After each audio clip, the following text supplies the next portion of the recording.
কোরআনের কাছে কেউ যদি প্রশ্ন করে, ও কোরআন, এই পৃথিবীতে নাজিল হওয়ার আগে তুমি কোথায় ছিলে? কেউ যদি প্রশ্ন করে, কোরআনে কারীম নিজে নিজের পরিচয় শোনায়, আমি কোথায় ছিলাম শোনো। বাল হুয়া কুরআনুম মাজিদুন ফি লাউহিম মাহফুজ, বরং এই কিতাব অতীব মর্যাদা সম্পন্ন সুরক্ষিত ফলকে লিপিবদ্ধ ছিল, আমি ছিলাম লৌহে মাহফুজে, সেখান থেকে এসেছি। যদি কেউ প্রশ্ন করে, কোরআন কি কোরআন, তুমি কার উপরে অবতীর্ণ হয়েছ? জবাব কোরআন নিজেই দেয়, ওয়া আমিনু বিমা নুজিলা আলা মুহাম্মাদ ওয়া হুয়াল হাক্কু মির রাব্বিহিম, ঈমান আনো সেই জিনিসের উপরে যেটা মুহাম্মদ সাল্লাল্লাহু আলাইহি ওয়াসাল্লামের উপর অবতীর্ণ হয়েছে। আবার অন্য আয়াতেও জবাব পাওয়া যায়, তাবারাকাল্লাযী নাযালাল ফুরকানা আলা আবদিহি লিয়াকুনা লিল আলামিনা নাযীরা। অতীব বরকতপূর্ণ মহান সত্তা সেই আল্লাহ রাব্বুল আলামিন, যিনি তার বান্দার পরে ফুরকান অবতীর্ণ করেছেন। সুবহানাল্লাহি ওয়া বিহামদিহি। কোরআনের নাম আমি বলেছিলাম শুধু কোরআন নয়, অনেক নাম আছে। কোরআনের আরেক নাম ফুরকান। কোরআনের আরেক নাম কি?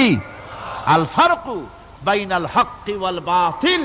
কোরআন হচ্ছে সেই মহাসত্য যা মিথ্যা এবং সত্যের মধ্যে পার্থক্য সূচিত করে, মঙ্গল এবং অমঙ্গলের মধ্যে পার্থক্য সৃষ্টি করে, যা সত্য এবং মিথ্যার মধ্যে তাফরিকা সৃষ্টি করে, সত্যকে মানুষকে বুঝিয়ে দেয়। তার নাম হচ্ছে ফুরকান। এবার যদি প্রশ্ন করা হয়, ও কোরআন, বুঝলাম তুমি লৌহে মাহফুজে ছিলে, বুঝলাম তুমি নবীজির উপরে নাজিল হয়েছো, এবার বলো তুমি কোন মাসে নাজিল হয়েছো? তুমি তো আসছিলা প্রথম কোন মাসে নাজিল হয়েছো? এ প্রশ্ন যদি কেউ করে, কোরআন তার জবাবে বলবে, শাহরু রমাদানাল্লাযী উনজিলা ফীহিল কুরআন, রমজানের পবিত্র মাসে আমি অবতীর্ণ হয়েছি। সুবহানাল্লাহ। যদি প্রশ্ন করা হয়, রমজানে তো আসছো, কিন্তু প্রথম নাজিল হয়েছিল কোন সময়? ওটা কি দিন ছিল না রাত ছিল?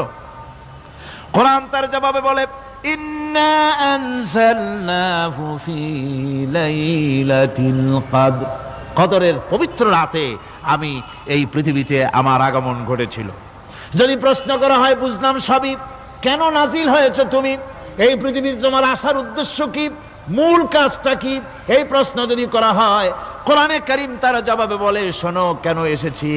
লিতুখরিজান নাসা মিনাজ যুলুমাতি ইলান নূর, আমার মিশন হচ্ছে গোটা বিশ্ব মানবতাকে পুঞ্জীভূত জমাট বাঁধা অন্ধকারের ভেতর থেকে টেনে বের করে আলোর সন্ধান দিতে, আলোর দিকে আনার জন্য আমি কোরআন নাজিল হয়েছি।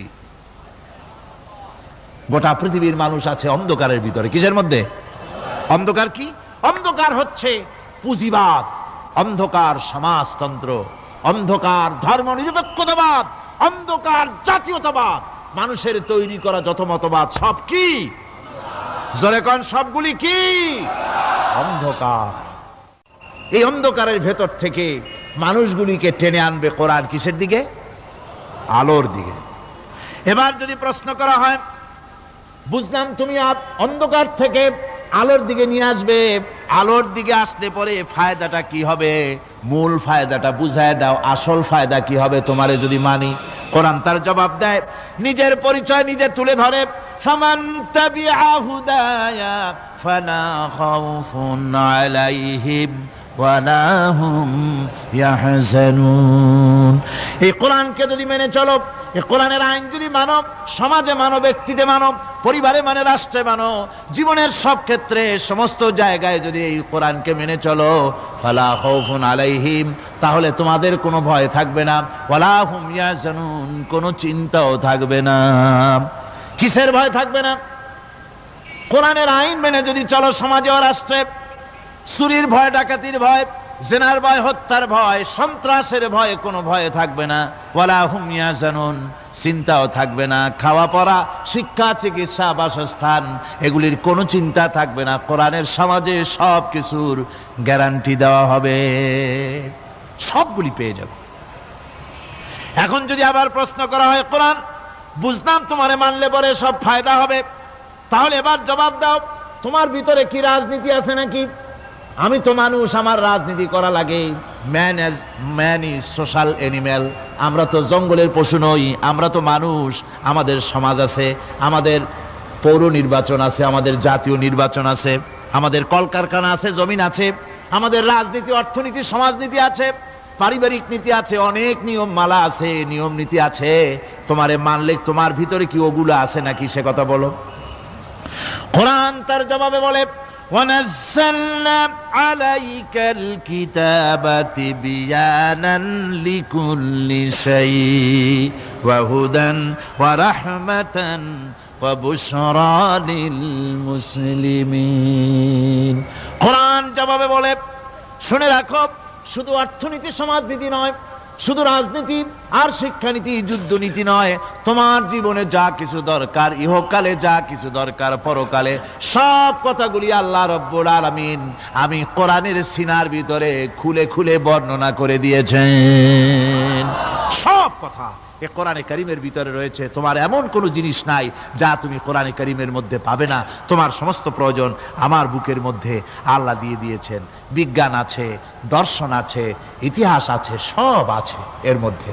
তবে কোরআনের মধ্যে বিজ্ঞান আছে বলে আমি এটাকে বিজ্ঞানের কিতাব বলবো না, দর্শন আছে বলে দর্শনের কিতাব আমি বলবো না, রাজনীতি আছে বলে কোরআনকে আমি রাজনীতির কোনো কিতাব বলবো না। কোরআন তাহলে কি?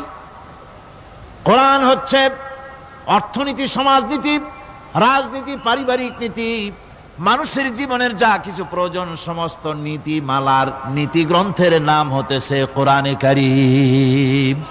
সমস্ত নীতিমালার নীতি গ্রন্থ কোরআন। এখানে রয়েছে সব কিছুর উৎস, যেটা গ্রহণ করলে পরে মানুষ আরামে থাকতে পারবে। অমুসলিম নাগরিক বৃন্দ তাদের নাগরিক মর্যাদা পাবে। মুসলমান, কৃষক, নারী, চিকিৎসা, কৃষিবিদ, সাধারণ মানুষ, রং, বর্ণ, ভাষা নির্বিশেষে গোটা মানব সভ্যতা আরামে বাস করতে পারবে। পশু পাখিও আরামে থাকবে, গাছপালাও আরামে থাকবে, যেহেতু নির্দেশ হয়েছে বিনা প্রয়োজনে গাছের পাতাটিও ছিঁড়ো না।